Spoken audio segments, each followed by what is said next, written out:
Hai, perkenalkan nama saya Fitriani Mustafa, NIM 19208013 dari jurusan PTIK, Fakultas Teknik Universitas Negeri Manado. Halo, Shalom. Perkenalkan nama saya Mabel Kumansilan, NIM 19208020 dari jurusan Pendidikan Teknologi Informasi dan Komunikasi, Fakultas Teknik dari Universitas Negeri Manado. Halo teman-teman, nama saya Tesalonika Indriyanti, NIM 19208003 dari jurusan PTIK, Fakultas Teknik Universitas Negeri Manado. Kali ini kami dari kelompok akan mempresentasikan apa itu CSCW. CSCW adalah singkatan dari Computer Supported Cooperative Work, yang dimana istilah generik yang menggabungkan pengertian bagaimana orang bekerja dalam sebuah kelompok dengan teknologi pendukung berupa jaringan komputer, perangkat keras, perangkat lunak, layanan, dan teknik. CSCW memiliki tujuan, yaitu yang pertama, pengarang mengirim suatu dokumen bersama-sama, yang kedua, programmer suatu sistem secara bersamaan, yang ketiga bekerja sama sebagai sharing atas suatu video bersama yang conference aplikasi. Nah, yang berikutnya adalah komunikasi face to face. Komunikasi face to face memiliki bentuk komunikasi yang primitif dalam hubungannya dengan teknologi. Mekanisme berkomunikasi yang sangat kompleks tidak hanya meliputi bicara dan pendengaran, tetapi juga menggunakan bahasa tubuh dan tatapan mata. Nah, berikutnya ini adalah beberapa fenomena yang memengaruhi penggunaan komputer mediation communication. Yang pertama, personal space. Yang kedua, kontak dan tatapan mata. Dan yang ketiga, gerak, isyarat, dan bahasa tubuh. Yang keempat, back channel atau respons dari pendengar berupa gerakan tubuh. Dan yang kelima, atau yang terakhir, tone taking atau proses di mana peran dan pembicara dan pendengar ditukar. Nah, selanjutnya mengenai teori percakapan. Di dalam teori percakapan ini terdapat 3 fungsi teori percakapan dalam CSCW. Yang pertama, digunakan untuk menganalisa catatan transkrip, misalnya konferensi elektronik. Yang kedua, digunakan sebagai petunjuk ataupun untuk keputusan desain. Nah, yang ketiga ini dapat digunakan untuk mengarahkan desain, menstrukturkan sistem dengan teori. Di dalam teori percakapan ini, hal yang pertama yang harus kita ketahui mengenai struktur percakapan dasar, di mana pada tingkat yang lebih tinggi, struktur percakapan dapat dilihat sebagai urutan giliran, biasanya pergantian di antara partisipan. Nah, kedua, kita harus mengetahui mengenai konteks.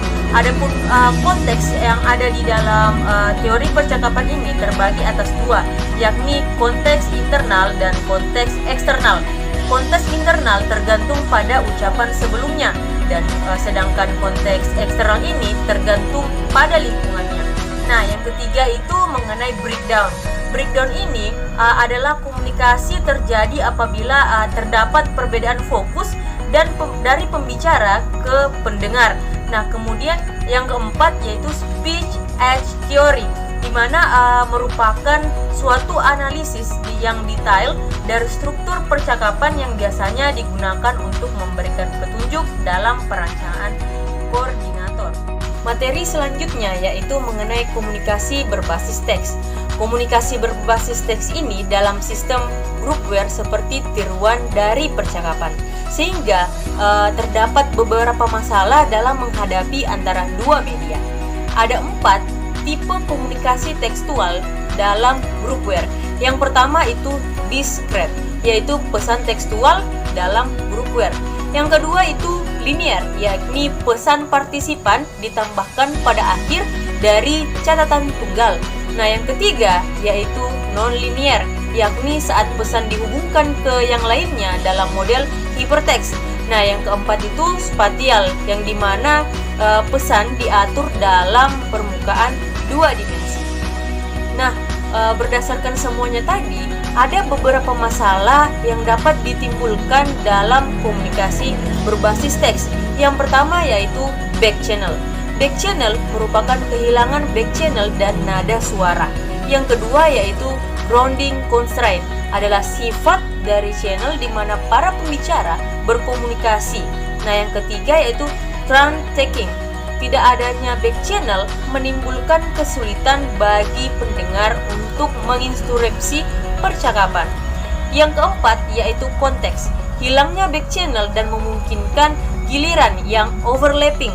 Dan yang terakhir yaitu hypertext, yakni berkurangnya langkah dari percakapan. Ini saya akan menjelaskan tentang paradigma interaksi. Nah, paradigma adalah suatu pandangan yang fundamental atau mendasar, prinsipil, dan radikal, di mana tentang sesuatu yang menjadi pokok permasalahan dalam ilmu pengetahuan.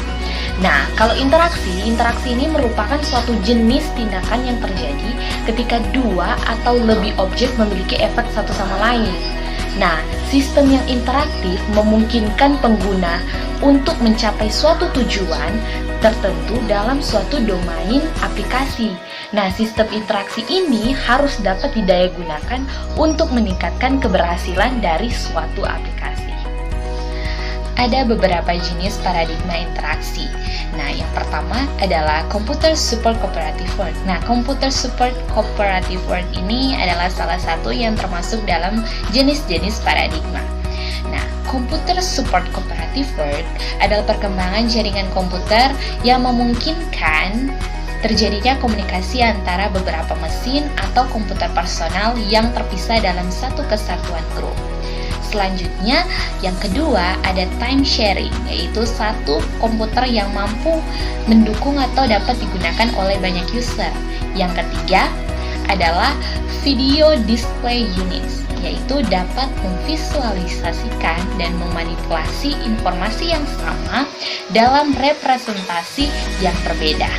Yang keempat ada programming toolkits, yaitu alat bantu pemrograman yang memungkinkan pemrograman untuk meningkatkan produktivitasnya.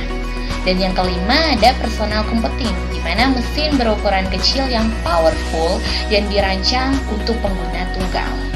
Dan yang keenam yaitu language versus action, di mana bahasa yang digunakan oleh user untuk berkomunikasi dengan interface. Yang ketujuh ada hypertext, penyimpanan informasi dalam format linear tidak banyak mendukung pengaksesan informasi secara random dan browsing asosiatif. Yang ke-8 yaitu multimodality. Sistem multimodal interaktif adalah sistem yang bergantung pada pengguna beberapa saluran komunikasi pada manusia. Ada beberapa prinsip-prinsip pendukung interaksi, di mana pendayagunaan dipengaruhi oleh beberapa sifat, yaitu ada 3 sifat. Yang pertama, learnability, di mana kemudahan yang memudahkan user baru berinteraksi secara efektif. Dan yang kedua, ada flexibility, di mana menyediakan banyak cara bagi user dan sistem untuk bertukar informasi.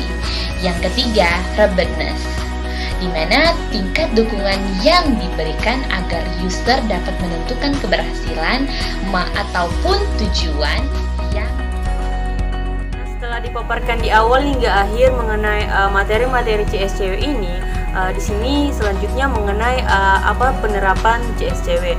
Nah, contoh penerapan CSCW pertama pada bidang pendidikan, yaitu di mana para siswa melakukan kelas virtual dan saat itu sedang mengerjakan ulangan harian, di mana para siswanya saat melakukannya tidak benar-benar berada di kelas, tetapi bisa di mana saja yang memungkinkan siswa tersebut untuk bisa melakukan terhubung pada suatu jaringan. Nah, contoh lainnya yaitu fasilitas chatting.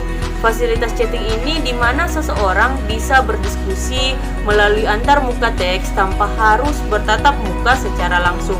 Nah, seperti misalnya pemberian tugas di classroom ataupun pemberian tugas di